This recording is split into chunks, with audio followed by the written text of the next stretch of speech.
ఓం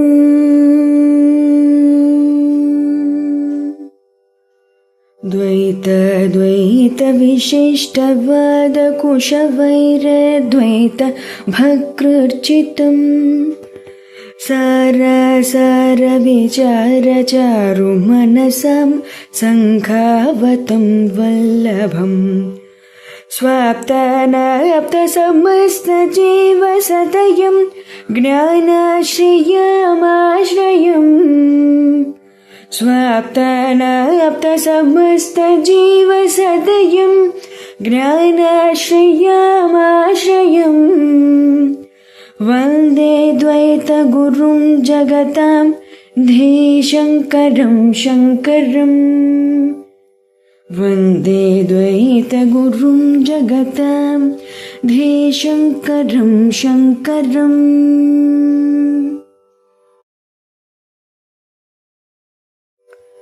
శృతి స్మృతి పురాణానాం ఆలయం కరుణాలయం శృతి స్మృతి పురాణానాం ఆలయం కరుణాలయం నమామి భగవత్పాదశంకరం నమామి భగవత్పాదశంకరం లోకశంకరం లోకశంకరం. శ్రీ గురుభ్యో నమః.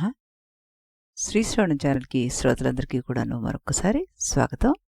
ఈరోజు మనం 29-30 శ్లోకాలను చెప్పుకోబోతున్నాం అన్నమాట. మందమధ్యమరూపాపి వైరాగ్యేణ సమాధినా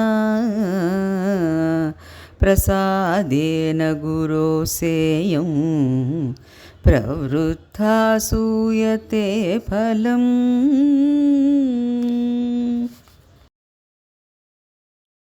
సా ఇయం ఈ మోక్ష మందమధ్యమ రూపాపి మందమధ్యమ రూపమైనను వైరాగ్యేణ వైరాగ్యము చేతను సమాధిన సమాధికము చేతను గురోహు గురువు యొక్క ప్రసాదేన అనుగ్రహము చేతను ప్రవృద్ధమైనది ఫలం ఫలమును సూయతే ఇచ్చును కనును అని అంటున్నారనమాట.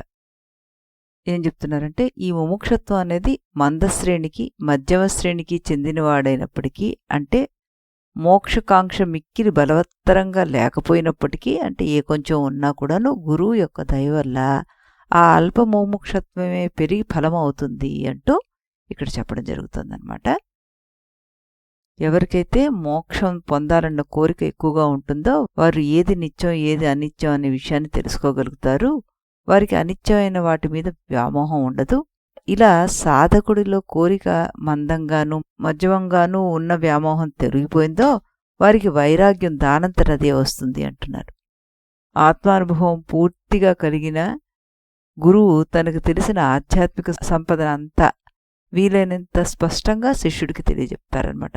గురువు శిష్యుడికి తన శక్తి కొద్దీ అన్ని విడమరిచి చెప్తున్నప్పుడు శిష్యుడు కూడా గురువు పైన అదే శ్రద్ధతోటి దాన్ని నేర్చుకోవాలి.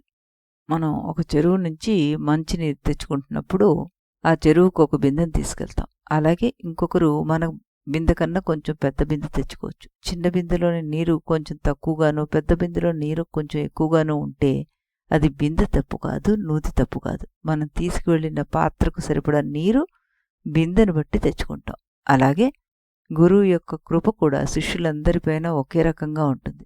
శిష్యులు విని గ్రహించుకోవడంలోనే తేడా ఉంటుంది. అంతేకాని గురుకృపకు ఎక్కువ తక్కువలో ఉండవు. బ్రహ్మజ్ఞానం కలగాలి అంటే ఇంద్రియ నిగ్రహము కఠినమైన సాధన ఉండాలి. గురువు మనకి ఎప్పుడూ కూడా ప్రమాదరహితమైన జ్ఞానాన్ని మాత్రమే ప్రసాదిస్తారు. కానీ కొన్ని సందర్భాల్లో గురువుగారి మాటలు మనం పొరపాటుగా అర్థం చేసుకోవడం వల్ల కొన్ని జీవితాలు తారుమారం అవుతాయన్నమాట. అందులో అమాయకులు బలవడం జరుగుతుంటుంది. కాబట్టి మంచి చెప్పే గురువును గౌరవించి ఆయన వాక్యాలను పూర్తిగా అర్థం చేసుకుని గురువు గురించి చెడుగా చెప్పే వారి నుంచి దూరంగా ఉండాలి. అంతేకాని గురువు గురించి మనతో చెడుగా చెప్పినవాడు రేపు మన గురించి కూడా చెడుగా మరొకరితో చెప్పరని గ్యారెంటీ లేదు.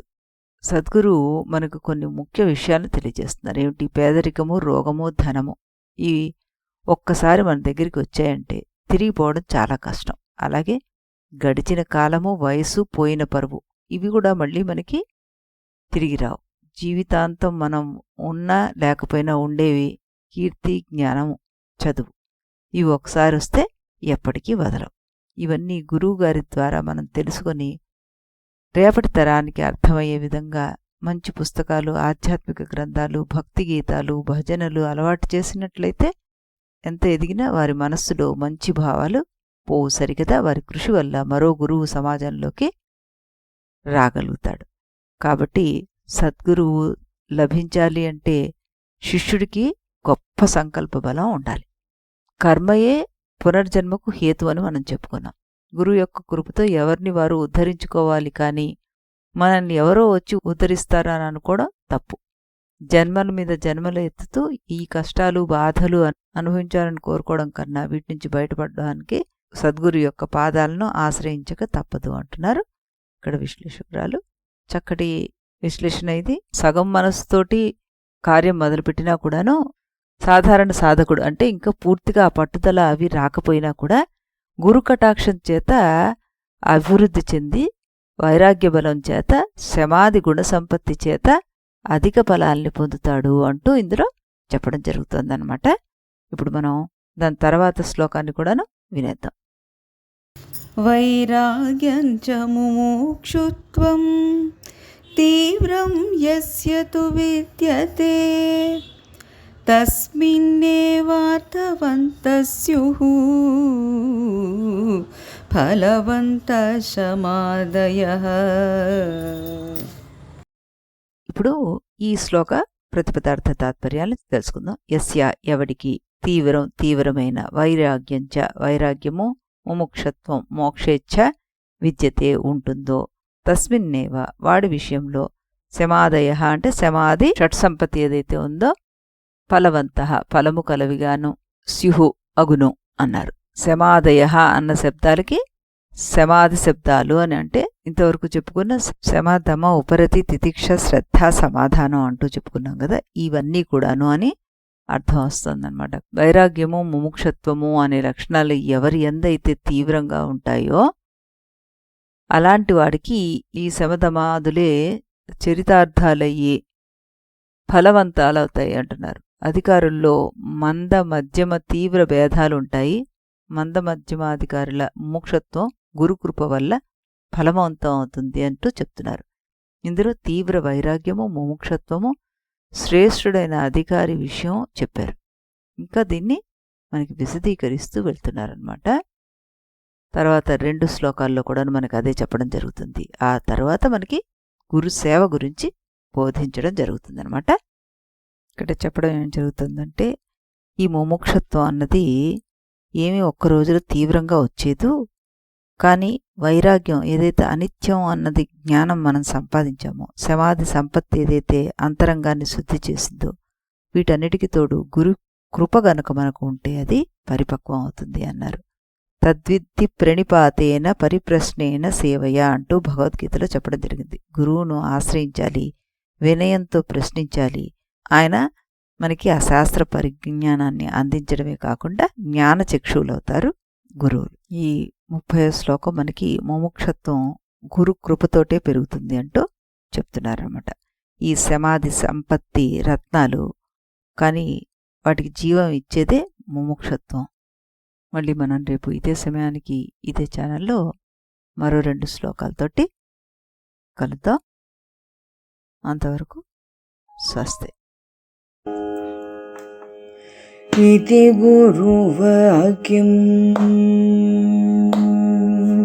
इति गुरुवाक्यं विधि वेदान्तं विदितारकमिति